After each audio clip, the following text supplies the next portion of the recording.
1,000 years to William Rufus, son of William the Conqueror, who built Westminster Hall in 1097. And that's the large open space which you walk through with the beamed roof as you arrive today. And according to one story, when William Rufus first inspected the hall, one of his attendants remarked that it was much larger than needed. The king replied that the hall wasn't large enough and that it was a mere bedchamber when compared with what he had in mind. If we fast forward more than 5 centuries to 1649, Westminster Hall is the same place which witnessed the trial of a British monarch, King Charles I, a rogue monarch who considered himself to have the divine right to rule and went to war literally with his own people. Never before had a king been tried and condemned to death while still serving. And at the very back of this room, in that painting at the back, you see Charles I trying to arrest 5 members of Parliament, which ultimately triggered his downfall. If we move 250 years or so further to 1911 and the night of the 2nd of April, somebody called Emily Davison, part of the women's suffrage movement, i.e. the movement to enfranchise women, she hid in a broom cupboard in the crypt of Westminster Hall, just so that she could record her residential address as the House of Commons in the census form, thus making her claim to the same political rights as men. Eventually, in 1918, women started to receive the vote in the UK. And a further 85 years on from Emily Davison, in 1996, Westminster Hall welcomed Nelson Mandela to address both houses of Parliament, a rare honour bestowed on very few occasions, when Mandela spoke of the lessons of apartheid and his hope and aspirations for a new South Africa and a world free from racism. So in the arc of history, the arc of almost 1,000 years, one location, starting with absolute sovereign power and delusions of grandeur, to an assertion of the will of the people, to the struggles for gender equality, through to the high honor given to a global icon who fought all his life for racial justice. It's difficult not to be inspired by working in a place which represents such a unique combination of continuity and change.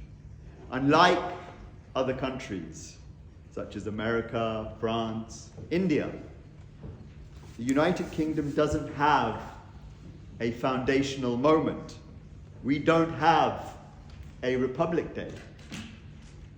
Instead, we have stitched together a series of milestones to produce a unique blend of democracy without a formal written constitution, with legislative powers exercised by 2 parliamentary chambers, the House of Commons, the House of Lords, which I'm a member of, 1 elected, 1 appointed, while still retaining a monarchy, which provides an anchor of continuity and a symbol of a higher national purpose. In many ways, it's a triumph of British pragmatism over ideology, which, as an immigrant to this country, is something I hugely admire and respect and indeed have benefited from. So with that historic backdrop, I wanted to move from the rear view mirror to look forward and to share a framework for thinking about the future. And I've put up some slides here. Unfortunately, maybe at the back you won't be able to sort of view them, so I'll maybe guide you through it. And like all conceptual frameworks, this is inevitably stylized and a bit contrived, especially my unnatural obsession with the letter D.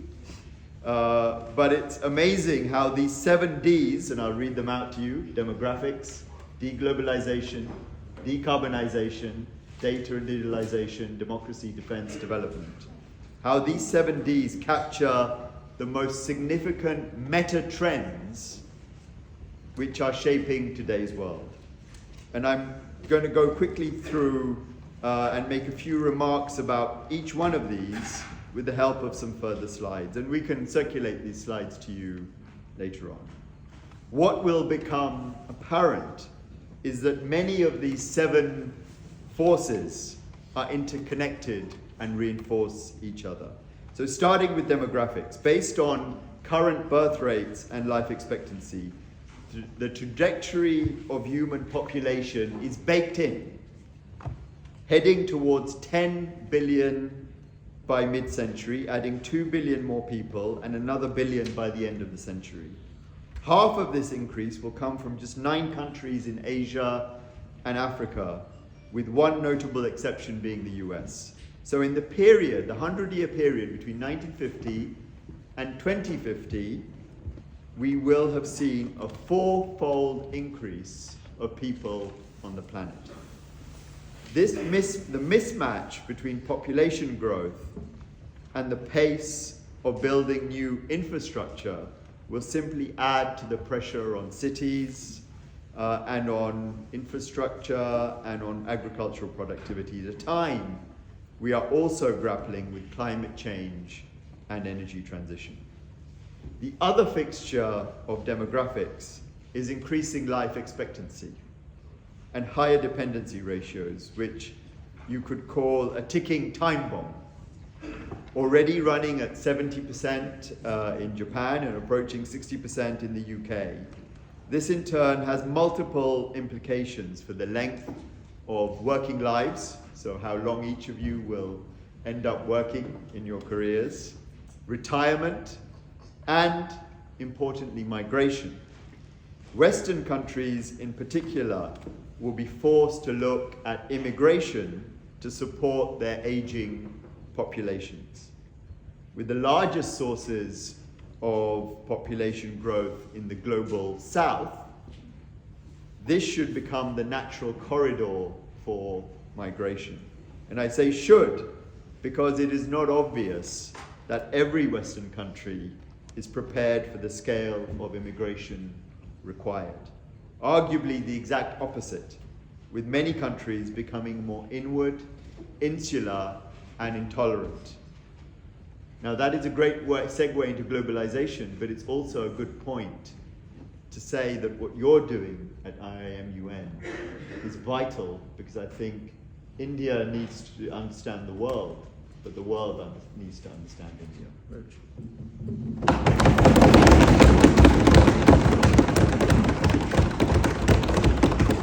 So on deglobalization, I believe we can sort of trace our current wave to this phenomenon to 2007-8 financial crisis, when it became obvious that many financial institutions were, quote, global in life, but national in depth, to paraphrase a former governor of the Bank of England, which I sit on the board of.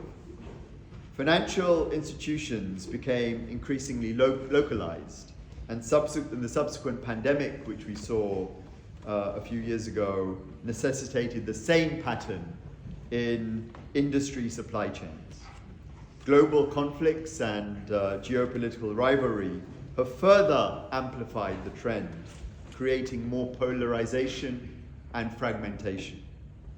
So what does this mean for all of us and for economic activity? Firstly, trade protectionism has regained respectability, which became most visible between the United States and China, but has spread like a cancer, undermining the central tenets of organizations like the World Trade Organization, multilateral organizations similar to the United Nations that Rishab talked about. Secondly, the reshoring or friendshoring moves are well underway. The fact that India has gone from virtually zero production of Apple iPhones to 5% last year and an expected 25% by 2025 tells you everything. Against this background, it is encouraging that the UK and India are at advanced stages of negotiating a free trade agreement, and perhaps our two countries can set an example for the rest of the world. Now, having highlighted two weighty themes already, let's continue with a third, namely decarbonization. Climate change is more visible by the day. Thankfully, we have moved on from a debate about the science to the pace of transition and how we execute and pay for it. There are still some technological gaps and human behavioral challenges to work through. But today, we have 80 to 90% of the toolkit to decarbonize the global economy. Last year, global renewable capacity increased by 100 gigawatts, the largest absolute increase ever, reaching a total of more than 440 gigawatts. India can be proud to have contributed almost 15% of this global increase and has been a pioneer in harnessing green energy. In the UK, we are playing our part too, especially in offshore wind, with the world's 5 largest offshore wind projects commissioned or coming on stream. The climate challenge is now well understood. Our biggest risk now is timely execution, year in, year out, for decades to come. Unfortunately, that's the worst type of time horizon to set for politicians, as we will come on to. So there remains a big job for businesses and all of you as you become voting citizens to hold political leaders to account. Moving on to the next force, data and digitalization. This encompasses a whole series of technological advances, of which AI and quantum computing are most in the news. We're clearly on the cusp of a new wave of technology-driven transformation, even if some of the hyperbole is getting ahead of itself. The disruptive impact on business models and workforce will build quickly. So the debate about regulating the risks is certainly not premature, but very timely. One of the big public policy challenges is addressing the skills gap and widening inequalities. As someone who has always embraced technology, I do think we have some exciting applications of AI, especially in healthcare and education. And I'm pleased that we have Satvinder here to share some of his deep experiences and insight, which I look forward to. One near-term risk, which is problematic, is deep fakes, especially with some 70 countries representing 4.2 billion people due to hold elections in 2024, including, of course, India and indeed the United Kingdom. This provides a great lead into the fifth of the 7 forces, namely democracy. So it's no exaggeration to say that the concept and practice of democracy is under threat as never before. And perhaps for good reason. The nature of the democratic process means that politicians are trapped in a cycle of offering short-term solutions to long-term challenges. This is corrosive to trust and attracts simplistic solutions, otherwise known as populism, which ultimately fails to deliver and further undermines the necessary contract of trust with voters. The influence of media and AI only makes things worse. On the slide, you will see the troubling statistic that more than 40% of the US population doesn't believe that Joe Biden legitimately won the 2022 presidential election. There's also some interesting analysis by Pew Research, which shows greater dissatisfaction among citizens who don't feel they have agency to influence politics. And there is also a generational gap, with younger people showing much less faith in democracy. It feels like Western political systems in particular only confront reality when their back is against the wall in the midst of a crisis. As a result, we have moved to a more volatile political era with the scope for extreme lurches in policy. However, the one area which might buck the trend with greater stability is the next topic of defense.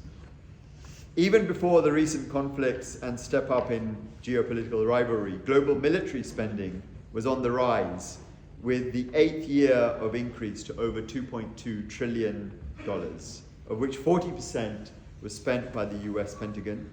With the expansion of NATO and pressure to meet 2% of GDP by every country, current trends will continue for at least the next decade.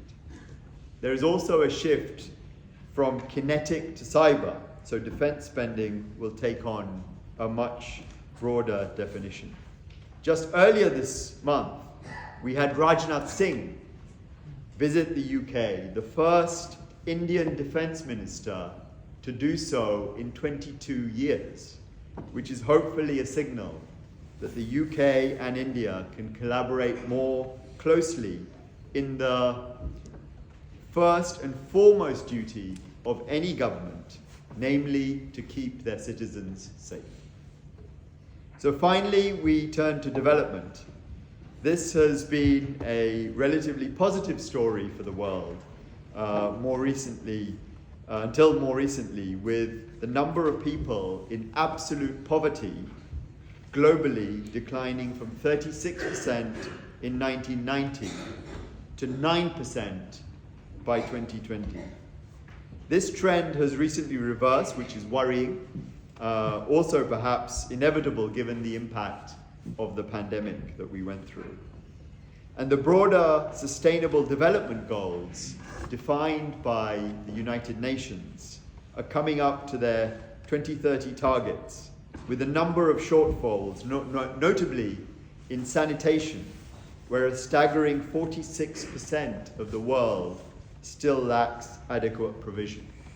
And on this front, I must commend the Indian government for its focus on this area and the huge strides which have been made through Swachh Bharat and other programs. So India has bucked the trend and actually outperformed the rest of the world when it comes to sanitation. Another positive step is the reform of multilateral development banks, like the World Bank, which was one of the most significant achievements coming out of India's presidency of the G20 last year. These reforms should help increase funding and resources available for development, a topic which I follow very closely as chair of the British Asian Trust. So, to conclude, I'm wary of offering you a grand theory of everything, or to suggest that I possess some form of crystal ball into the future. But to quote Mark Twain, "The future interests me. I'm going to spend the rest of my life there."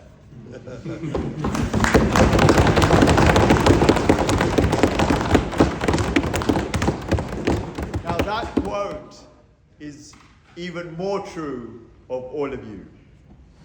Most of what I have described is unfolding before us.